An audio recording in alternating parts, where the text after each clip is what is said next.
அனைவருக்கும் இனிய வணக்கங்கள். அரசு போட்டித் தேர்வுக்கு தங்களை தயார்படுத்திக் கொண்டிருக்கும் மாணவர்களுக்காக கடந்த வகுப்பில் அறிவியல் பாடப்பகுதிகளில்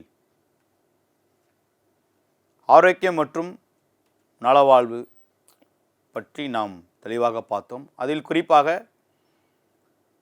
வைரஸினால் காற்றின் மூலம் பரவும் நோய்கள், நீரின் மூலம் பரவும் நோய்கள், பாக்டீரியாவினால் காற்றின் மூலம் பரவும் நோய்கள்,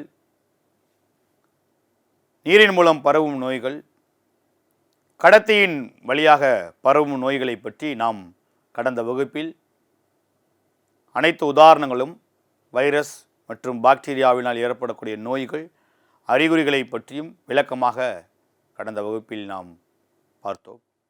மேலும் அதை பற்றி தொடர்ச்சியாக விலங்குகளினால் பரவக்கூடிய நோய்களை பற்றி நாம் பார்க்க இருக்கின்றோம். குறிப்பாக முதல் நோயாக பன்றிக் காய்ச்சல். இந்த பன்றிக் காய்ச்சலானது முதலில் பன்றிகளிடமிருந்து தான் நம்மளுடைய மனித உடலுக்கு பரவியது.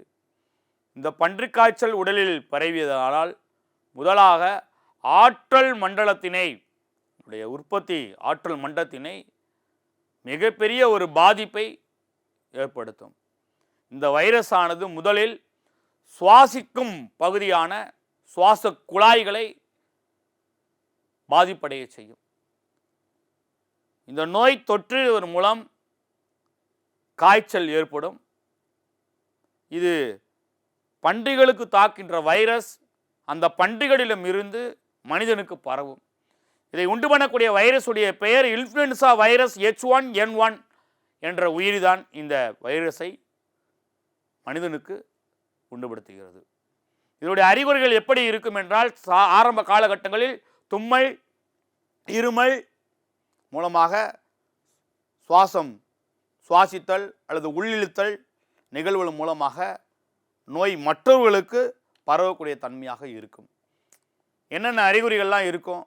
காய்ச்சல் இருக்கும், இருமல் இருக்கும், மூக்கு துவாரங்களிலிருந்து நிணநீர் சுரப்பிகள் திரவமாக வடிதல், உடலில் பார்த்திங்கன்னா களைப்பு இருக்கும், தலைவலி இருக்கும், தொண்டை வலி இருக்கும், உடலில் ஒரு சில நேரங்களில் அரிப்பு, உடல் வலி அல்லது உடல் முழுவதும் ரணகலமாக வேதனை, எரிச்சல் தன்மை இருக்கும், திடீர்னு குளிர் ஏற்படும், மயக்கம் வரும், வாந்தி, ஒரு சில நேரங்களில் வயிற்றுப்போக்கு ஏற்படும், திடீரென்று மூச்சு விடுவதில் மிகப்பெரிய பிரச்சனை ஏற்படும். இதெல்லாம் பன்றிக் காய்ச்சலினுடைய அறிகுறிகளாக இருக்கும். இதை தவிர்த்தல் என்ன செய்யலாம் அப்படின்னு பார்த்தீங்கன்னாக்கா, மூக்கு வழியாக நம்மளுடைய காற்று சுவாசிப்பதற்கு தேவையான மருந்தினை கொடுக்க வேண்டும்.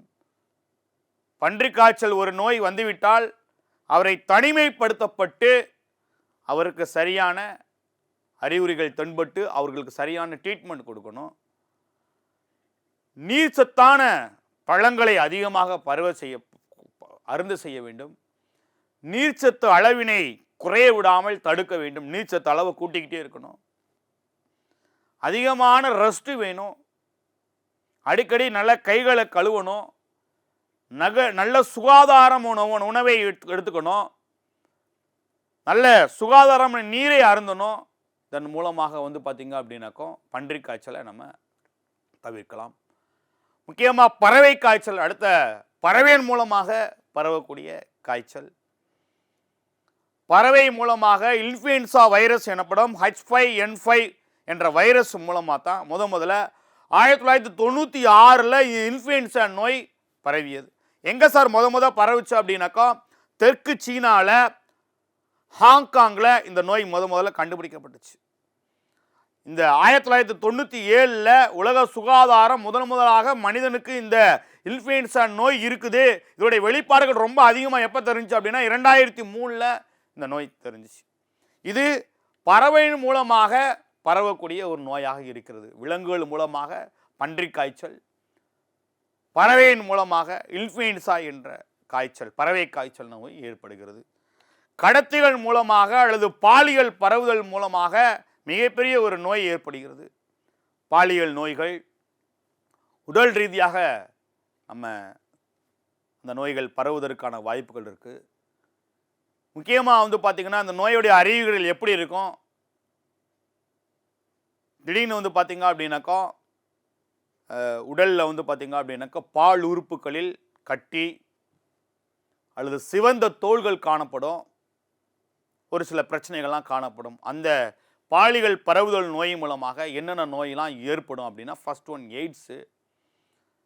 இந்த எய்ட்ஸ் நோய் வந்து பார்த்திங்க அப்படின்னாக்கா எந்த வைரஸ்னால் ஏற்படுது அப்படின்னாக்கா ரெட்ரோ வைரஸ் மூலமாக ஏற்படுது. ஆர்என்ஏ வைரஸ் அஃபெக்ட் பண்ணுது. இது என்ன செய்யும் அப்படின்னு வந்து பார்த்திங்க அப்படின்னா உடலில் நோய் எதிர்ப்பு சக்தியை வந்து பார்த்திங்கனாக்கா நம்மளுக்கு குறைச்சிரும். இதனால் இரத்த வெள்ளையணுக்கள் பலவீனம் அடைஞ்சிரும். இரத்த வெள்ளையணுக்கள் பலவீனம் அடைஞ்சிரும். இது உடலில் வந்து பார்த்திங்கன்னா எப்படி சார் வருது அப்படின்னு வந்து பார்த்திங்கன்னா, ஒன்று உடல் ரீதியாகவும் வரலாம். ரெண்டாவது இன்ஜெக்ஷன் ஒருத்தவங்களுக்கு போட்ட ஊசியை இவங்களுக்கு போடுறதா வரலாம். மூன்றாவது இரத்தம் சரியான முறையில் பரிசோதனை செய்யாமல் எய்ட்ஸ் பாதிக்கப்பட்ட ஒருவருடைய உடலில் இருந்து மற்றொருவருக்கு பரிமாற்றம் செய்யும்போது பரவலாம். அல்லது ஒரு தாய்க்கு இந்த எய்ட்ஸ் நோய் அறிகுறிகள் இருந்தால் கர்ப்பப்பையில் இருக்கக்கூடிய குழந்தைக்கும் இந்த நோய் வருவதற்கான வாய்ப்புகள் இருக்கும். இதனுடைய அறிகுறிகள் எப்படியெல்லாம் இருக்கும் அப்படின்னு வந்து பார்த்திங்க அப்படின்னாக்கா, எடை குறைவு ஏற்படும், நீண்ட நாட்களாக காய்ச்சல் வரும், இரவில் வந்து பார்த்திங்கனாக்கா கடுமையாக உடம்பு வந்து பார்த்திங்கன்னா வேர்க்கை ஏற்படும், கடுமையான வயிற்றுப்போக்கு ஏற்படும். இதெல்லாம் வந்து பார்த்திங்க அப்படின்னா எய்ட்ஸ் நோயுடைய முக்கியமான அறிகுறிகள். இந்த எய்ட்ஸ் நோயை உண்டாக்கக்கூடிய அந்த வைரஸை நம்ம பார்க்குறோம். அந்த வைரஸுடைய தோற்றத்தை நம்ம பார்த்துருக்கோம். இது எப்படி சார் பரவுது? முக்கியமாக வந்து பார்த்திங்க அப்படின்னாக்கா இந்த நோயை எப்படி தடுக்கலாம்? எய்ட்ஸ் பாதிக்கப்பட்டவருக்கு பார்த்திங்க அப்படின்னாக்கா ஒருவர் தன்னுடைய இரத்தத்தை அடுத்தவங்களுக்கு கொடுக்கக்கூடாது. அதே மாதிரி மருந்துகளோ ஊசிகளோ தான் செலுத்திய நீடில் அடுத்தவங்களுக்கு போகிறதுக்கு பயன்படுத்தக்கூடாது. இன்னொன்று, பாதுகாப்பற்ற உடலுறவு கொள்வதன் மூலமாக, பாலியல் உறவு கொள்வதன் மூலமாக இந்த எய்ட்ஸ் நோய் பரவும். முக்கியமாக முகச்சவரம் ஒருவர் முகச்சவரம் செய்த கத்தியை எடுத்து அடுத்தவர் பயன்படுத்தும் போது இந்த நோய் வந்து பார்த்திங்கனாக்கா பரவுவதற்கான வாய்ப்புகள் இருக்குது. இந்த பாலியல் தொடர்பு மூலம் பரவக்கூடிய நோய்கள் என்ன? பாக்டீரியானால என்ன நோய் பரவுது? வைரஸ்னால என்ன நோய் பரவுது? இதை உண்டு பண்ணக்கூடிய வைரஸ் என்ன, பாக்டீரியா என்ன, அதனுடைய அறிகுறிகள் என்ன அப்படிங்கிறத நம்ம பார்க்க போகிறோம். இந்த பாலியல் தொடர்பு மூலமாக பாக்டீரியா மூலம் என்ன நோய் பரவுது அப்படின்னாக்கோ, கொனேரியா அப்படிங்கிற ஒரு நோயும் சிட்பிலஸ் என்ற ஒரு நோயும் பாக்டீரியா மூலம் பரவுகிறது. இந்த கொனேரியா நோய் பரவுவதற்கு காரணமான பாக்டீரியா நியசெரியா அல்லது கொனரினியா என்ற பாக்டீரியா மூலம், நுண்ணுயிரியின் மூலம் இந்த கொனேரியா அப்படிங்கிற ஒரு நோய் ஏற்படுகிறது. இந்த நோய் பரவுவதற்கான மிகப்பெரிய ஒரு காரணம் நேரடி பாலியல் தொடர்பு மூலமாக தான். இதனுடைய உறுப்புகள் எங்கே அஃபெக்ட் ஆகும் அப்படின்னாக்கா, சிறுநீர் புறவழி குழாய் வந்து பாதிக்கப்படும். இதனுடைய அறிகுறிகள் எப்படி இருக்கும் அப்படின்னாக்கா, பாலுறுப்பு வழியாக திரவம் வெளியேறுதல், சிறுநீர் கழிக்கும் போது சரியான வழிகள் இருக்கும். இதெல்லாம் அந்த கொனேரியா நோயினுடைய அறிகுறிகளாக இருக்கும். ரெண்டாவது, பாக்டீரியாவில் ஏற்படக்கூடிய அடுத்த நோய் சிட்பிலிஸ். இந்த நோய் எந்த பாக்டீரியாவில் ஏற்படுது அப்படின்னு வந்து பார்த்தீங்க அப்படின்னா, ட்ரெப்டோனிமா அல்லது பல்லிடம் என்ற பாக்டீரியாவில் ஏற்படுது. இதனுடைய நேரடி பாலியல் தொடர்பு மூலமாக தான் அந்த நோய் பரவக்கூடியது. இது எதை அஃபெக்ட் பண்ணும் அப்படின்னாக்கா, பிறப்பின் உறுப்பில் வந்து பார்த்திங்கன்னா தோல் மற்றும் முகசோ பகுதிகளில் தேய்மானம் ஏற்படுது, தோல் கிழிதல் தன்மை ஏற்படும், அல்லது புண்கள் இருக்கும். இதெல்லாம் அதோட அறிகுறிகள். இதோட அறிகுறிகள் எப்படி இருக்கும்? பிறப்பு உறுப்பில் புண், தோலில் வீக்கம், இந்த மாதிரிலாம் காணப்படுவதெல்லாம் இந்த அறிகுறிகள் இருக்கும். வைரஸ்னால பாலியல் தொடர்பு மூலம் என்னென்ன வியாதி ஏற்படுது, என்னென்ன நோய் ஏற்படுது அப்படின்னாக்கோ, பிறப்பு உறுப்பில் கொப்பளம் அல்லது அக்கின்னு சொல்லுவாங்க. அதை உண்டு பண்ணக்கூடிய வைரஸுடைய பேர் என்ன அப்படின்னாக்கா, ஹெர்பஸ் சிம்போலஸ் வைரஸ். இந்த நோய் எப்படி பரப்புது? பாலுறவு மூலமாக பரப்பக்கூடியது. பிறப்புறுப்பிலிருந்து கொலவளப்பான ஜவ்வின் வழியாக இது பரப்பக்கூடியது. இதனுடைய எந்த உறுப்புகள் பாதிக்கப்படும்? தனித்தனியான ஆண் மற்றும் பெண் பிறப்புறுப்புகள் பாதிக்கப்படும். இதனுடைய அறிகுறிகள் எப்படி இருக்கும்? வாய், உதடு, முகம், பிறப்புறுப்புகளில் ஆகியவற்றில் வலியுடைய கொப்பளங்கள் காணப்படும். அடுத்தது பிறப்புறுப்பிலே கொப்பளம் இருக்கும், அக்கி இருக்கும். அது எந்த வைரஸ் மூலமாக பரவுது அப்படின்னா மனித பாபிலோமா வைரஸ் என்ற வைரஸ் மூலமாக பரவுது. இதுவும் பாலியல் உறவு மூலமாக தான் பரவும். தோலிலிருந்து தோல் மூலம் பரவக்கூடிய ஒரு வைரஸ். இது எந்த திசுக்களை, எந்த உறுப்புகளை பாதிப்படைய செய்யும் அப்படின்னாக்கா ஆண் மற்றும் பெண்களுடைய பிறப்புறுக்களை பாதிப்படைய செய்யும். இதோடைய அறிகுறிகள் எப்படி இருக்கும்? பெண் பிறப்புறுப்புகளில் வலி மற்றும் திரவம் வெளியேற்றப்படுதல், அரிப்பு, இரத்தப்போக்கு மற்றும் எரிச்சல் உணர்வு காணப்படும். இந்த பாலியல் தொடர்பு மூலம் பாக்டீரியானால் வியாதி ஏற்படுது, நோய்கள் ஏற்படுது. வைரஸ்னாலேயும் நமக்கு வியாதிகள் ஏற்படுது. முக்கியமாக நமக்கு தேவையான இந்த காலரா, ஆந்த்ராக்ஸ் இந்த மாதிரி ஆன்டிபாக்டீரியல் நோய் எதிர்ப்பு சக்தி மருந்தை முதலில் கண்டறிந்தவர் யார் அப்படின்னாக்கோ லூயி பாஸ்டர். இவர் கிட்டத்தட்ட 18ஆம் நூற்றாண்டை சேர்ந்தவர். ஒரு பிரான்ஸ் நாட்டை சேர்ந்த ஒரு வேதியியலாளர் மற்றும் நுண்ணியலாளர். இவர் தான் முதல்ல வந்து பார்த்தீங்க அப்படின்னாக்கோ நோய்க்கான தடுப்பு மருந்தை கண்டுபிடிச்சார். இவர் காலரா, ஆந்த்ராக்ஸு அதே மாதிரி வெறிநாய்களுக்கும் மருந்துடைய கண்டுபிடிச்சவர் இவர் தான். அந்த ரேபிஸ் நோய்க்கும் நோய் எதிர்ப்பு சக்தியுடைய மருந்தை கண்டறிந்தவர் லூயி பாஸ்டர். தடுப்பூசி இப்போ பார்த்தீங்க அப்படின்னா குழந்தை பிறக்குது அப்படின்னா தடுப்பூசி போடுறோம். நம்மளுடைய உடம்பை தயாரிப்பதற்கு தட்டம்மை, சின்னம்மை, போலியோ வராமல் இருப்பதற்காக தடுப்பூசி பயன்படுத்துகிறோம் அல்லது மருந்துகளை உட்கொள்கிறோம். அந்த முறையை முதல்ல அறிமுகப்படுத்தியவர் யார்? தடுப்பூசி நிகழ்வை முதல்ல அறிமுகப்படுத்தியவர் யாருனாக்கா எட்வர்ட் ஜென்னர் என்பவர் அறிமுகப்படுத்தினார். உலக சுகாதார குறியீடுகளை இந்த எட்வர்ட் ஜென்னர் பயன்படுத்திய மருந்தை உலக நாடுகள் அங்கீகரித்தது. இப்போ ஒரு குழந்தை பிறக்குது. அந்த குழந்தை பிறப்பதிலிருந்து வளர வளர என்னென்ன மருந்துகள் கொடுக்கணும், என்னென்ன தடுப்பூசிகள் கொடுக்கணும் அப்படின்னு நம்ம பார்க்க போகிறோம். பிறந்த குழந்தைக்கு ஒரு வாரத்தில் பிசிஜிங்கிற தடுப்பு மருந்து நம்ம கொடுக்கணும். பிறந்த குழந்தை பிறந்த 15 நாளில் வாய் வழியாக போலியோ மருந்து கொடுக்கணும். 6வது வாரத்தில் டிபிடி மற்றும் போலியோவுக்காக தடுப்பு மருந்து வாய் வழியாகவும் தடுப்பூசியாகவும் கொடுக்கணும். 10வது வாரத்தில் மீண்டும் டிடிபி மற்றும் போலியோவுக்கு மருந்து கொடுக்கணும். 14வது வாரத்தில் டிபிடி மற்றும் போலியோவுக்காக மருந்து கொடுக்கணும். 9 மற்றும் 12வது மாதங்களில் தட்டமைக்கான தடுப்பூசி போடணும். 18 மற்றும் 24வது மாதங்களில் டிபிடி மற்றும் போலியோவிற்கான தடுப்பூசிகளோ அல்லது வாயு மூலம் போலியோ சொட்டு மருந்தோ கொடுக்க வேண்டும். 15 மாதங்கள் முதல் 2 வருடங்கள் வரை எம்எம்ஆர் தடுப்பு மருந்து கொடுக்கணும். 2 to 3 வருடங்கள் டிஏபி ஊட்டச்சத்துக்கள் மாத இடைவெளியில் கொடுக்கணும். 4 முதல் 6 வருடங்கள் இடைவெளிகளில் டிடி மற்றும் போலியோ மருந்து, போலியோ தடுப்பு மருந்துகளை வாய் வழியாகவும் தடுப்பூசி வழியாகவும் கொடுக்கணும். 10 வருடங்களுக்கு மேலே டிடிபி மற்றும் டிஏபி தடுப்பு மருந்து கொடுக்கணும். 16வது வருடத்தில் டிடி மற்றும் டிஏபி தடுப்பு மருந்துகளை கொடுக்கணும். ஸோ வைரஸ்னால் ஏற்படக்கூடிய நோய்கள், பாக்டீரியாவால் ஏற்படக்கூடிய நோய்களை நாம் நோய் எதிர்ப்பு சக்தியை பயன்படுத்துவதற்கு இந்த தடுப்பூசிகளை அனைத்தையும் நாம் பயன்படுத்தினோம். ஆனால் நம் உடலில் மிகப்பெரிய ஒரு நோய் எதிர்ப்பு சக்தியை வைத்துக் கொள்ளலாம். நம்முடைய உடலும் வைரஸ்னால் ஏற்படக்கூடிய நோய்களை தடுத்து நிறுத்துவதற்கு, நோய் எதிர்ப்பு சக்தியை கையாளுவதற்கு மிகப்பெரிய ஒரு திறனாக செயல்படும். இந்த நோய்களுக்கான அறிகுறிகளை பார்த்தோம். உணவு சுகாதாரத்தை பற்றி நாம் பார்க்க வேண்டும். உணவு சுகாதாரமற்று போவதன் காரணமாக மட்டும்தான் நம் உடலிலே பலவிதமான நோய்கள் ஏற்படும்.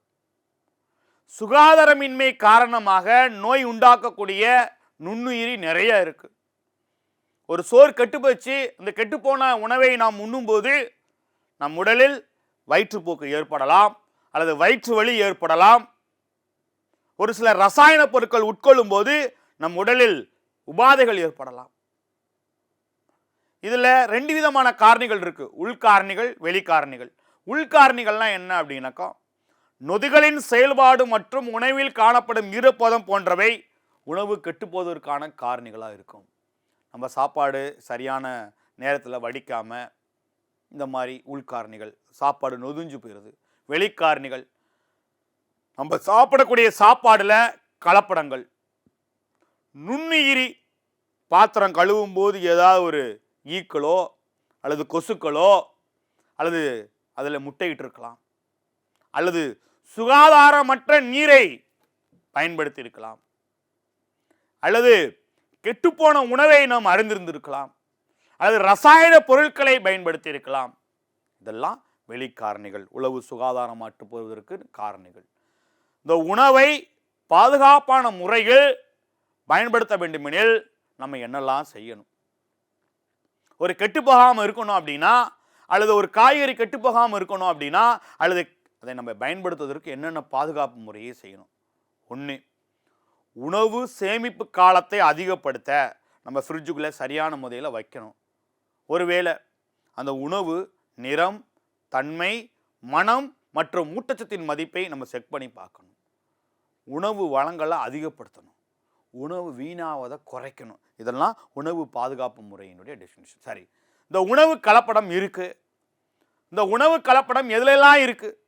நம்ம சாப்பிட்ற எல்லா சாப்பாடுகளிலும் கலப்படம் காணப்படுது. இப்போ எக்ஸாம்பிள், பால் உற்பத்தி பொருட்களில் கலப்படம் இருக்கு, பருப்பு வகைகளில் கலப்படம் இருக்கு, தானியங்களில் கலப்படம் இருக்கு, காப்பி தூளில் கலப்படம் இருக்கு, தேயிலை தூளில் கலப்படம் இருக்கு, மஞ்சள் தூள், குங்குமப்பூ, இனிப்பு வகைகள், ஆல்கஹால் என நம்ம பயன்படுத்தக்கூடிய எல்லா பொருட்களுமே கலப்பட பொருளாக இருக்கு.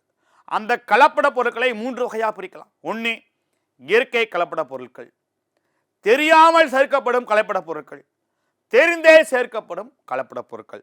இப்போ இயற்கையான கலப்பட பொருட்கள்னா என்ன?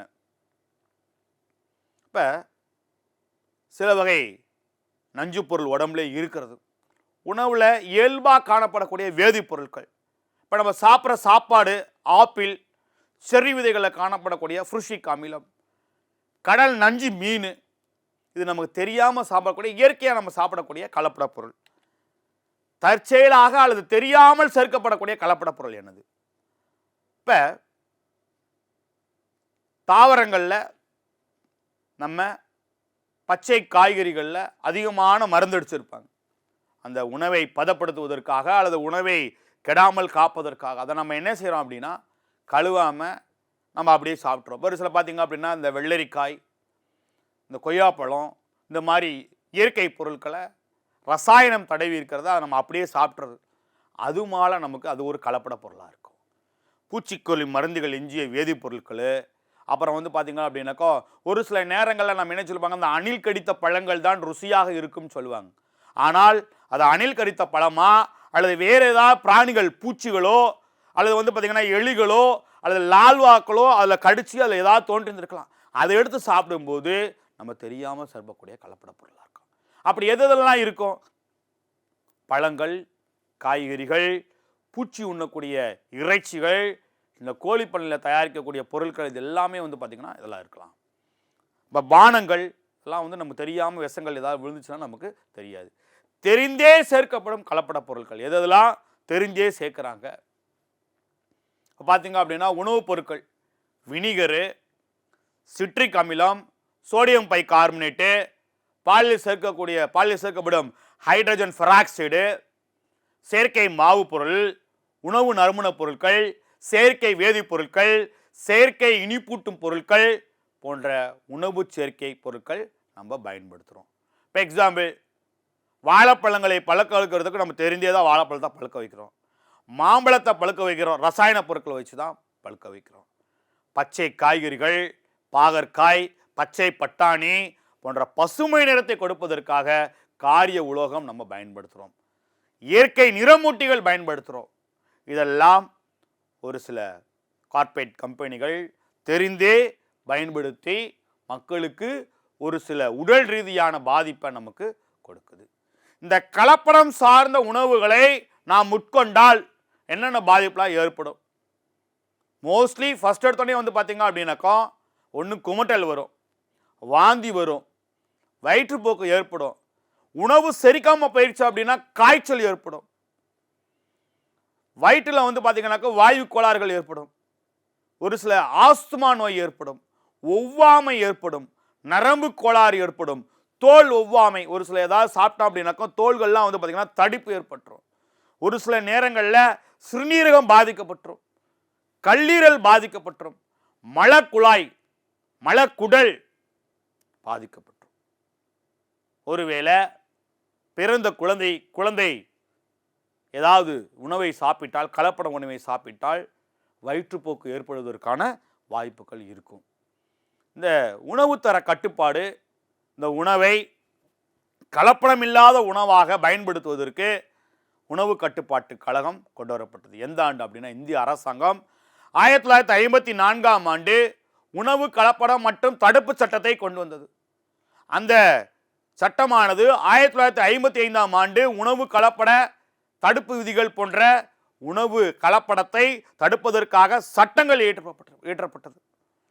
ஒவ்வொரு விற்பனை செய்யப்படும் இடங்களிலும் கலப்பட பொருட்கள் இருக்கிறதா என்பதை பரிசோதனை செய்து ஆராதனை செய்வதற்கு இந்த உணவு தர கட்டுப்பாடு தரப்பட்டுள்ளது.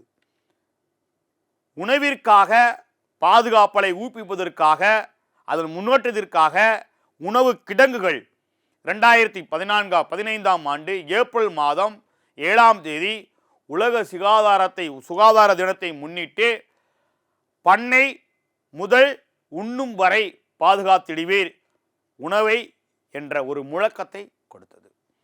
நம்ம சாப்பிட்ற சாப்பாடு எல்லா பொருட்களும் ஒரு அரசு அங்கீகாரம் பெற்றதாக இருக்க வேண்டும்.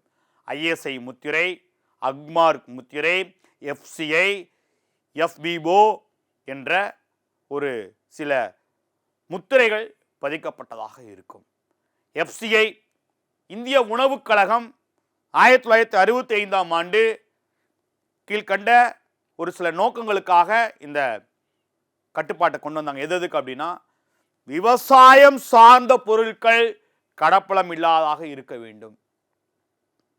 உணவு தானியங்கள் வாங்குபவர்கள் அவர்கள் மனதை வேதனைப்படுத்தும்படும் அல்லாமல் சரியான முறையில் விலை கலப்படமில்லாத உணவை தர வேண்டும் என்பதற்காக இந்த கட்டுப்பாடு கொண்டு வரப்பட்டது.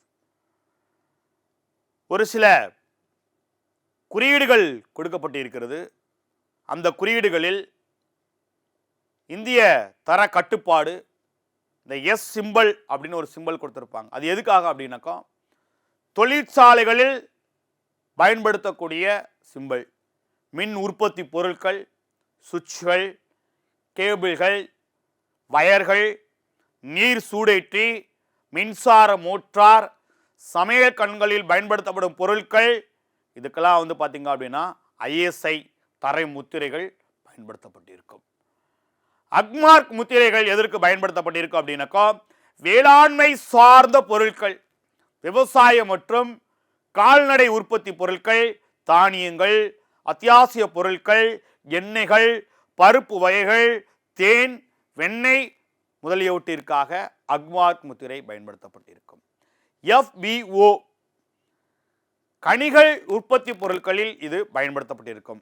பல உற்பத்தி பொருட்களுக்கான பழரசம், ஜாம், சாஸ், பதப்படுத்தப்பட்ட கனிகள் மற்றும் காய்கறிகள், ஊறுகாய் முதலியவற்றிற்காக பயன்படுத்தக்கூடிய சிம்பல் FBO. FSSI இந்திய உணவு பாதுகாப்பு மற்றும் தர நிர்ணய ஆணையம், அந்த சிம்பல் எதுக்கு பயன்படுத்தியிருப்பாங்க அப்படின்னா, உணவை பாதுகாப்பை கண்காணிப்பது மற்றும் ஒழுங்குமுறைப்படுத்துவதன் மூலம் பொதுமக்கள் சுகாதாரத்தை பாதுகாப்பது மற்றும் மேம்படுத்துவதற்காக இந்த ஆணையம் கொண்டு வரப்பட்டது. ஸோ இன்ற பாட பகுதிகளில் நாம் பெரிதும் பயன்படுத்தியது உணவு மூலம் கலப்படம் எப்படி நடப்படுகிறது, அந்த கலப்படத்தை தடுப்பதற்கான வழிமுறைகள் என்ன, கலப்படத்தை தடுப்பதற்கு என்னென்ன வழிமுறைகள் கையாளப்பட்டது, உணவு கலப்படத்திற்கு கொடுக்கப்பட்ட குறியீடுகள், பறவையின் மூலம் வந்த நோய்கள், விலங்குகள் மூலம் கண்டறியப்பட்ட நோய்கள், அதன் மூலம் வைரஸினால் ஏற்படக்கூடிய நோய்கள், பாக்டீரியாவால் ஏற்படக்கூடிய நோய்கள் என்று இந்த வகுப்பில் நாம் தெளிவாக விவரித்தோம்.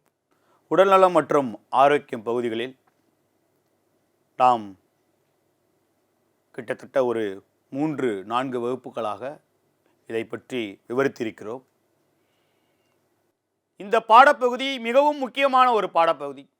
ஆர்ஆர்பியில் கேட்கக்கூடிய வினாக்களில் அதிகமான வினாக்களில் கொண்டுள்ள ஒரு பாடப்பகுதி.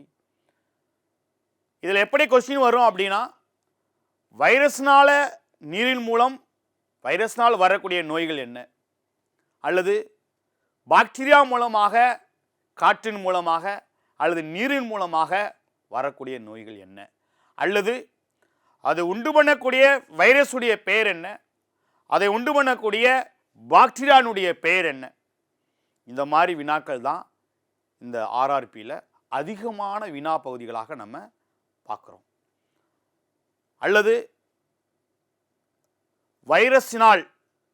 இந்த வைரஸினால் பாதிக்கப்பட்டால் அவர்கள் உடலில் என்ன அறிகுறிகள் தென்படும், அல்லது ஒரு சில நோய்களை கொடுத்து இந்த நோய் பாக்டீரியாவால் ஏற்படுகிறதா அல்லது வைரஸ்னால் ஏற்படுகிறதா என்பதை பற்றி கேட்கலாம். அல்லது கடந்த வகுப்புகளில் நாம் பார்த்த ஊட்டச்சத்தின் வகைகளான கார்போஹைட்ரேட், தாது பொருட்கள், விட்டமின்கள், பாதப்பகுதிகளிலிருந்து நீரில் கரையும் விட்டமின்கள், கொழுப்பில் கரையும் விட்டமின்கள், இது ரொம்ப முக்கியமான ஒரு பகுதி. விட்டமின் கேயினால் குறைபாடினால் என்ன நோய் ஏற்படுகிறது, அல்லது விட்டமின் டி கிடைக்கக்கூடிய பொருட்கள் என்ன, அல்லது விட்டமின் டி குறைபாடினால் என்ன நோய்கள் நமக்கு தென்படுகிறது, அல்லது கொழுப்பில் கரையும் விட்டமின்கள் எது, நீரில் கரையும் விட்டமின்கள் எது என்பதை பற்றி நம்மளுடைய தேர்வு பகுதிகளில் கேட்கலாம். அடுத்த பாடப்பகுதிகளில் நாம் இதுவரை வினாக்களில் கேட்கப்பட்ட கேள்வி தொகுப்புகளை பற்றி அடுத்த வகுப்புகளில் நாம் விளக்கமாக காணலாம்.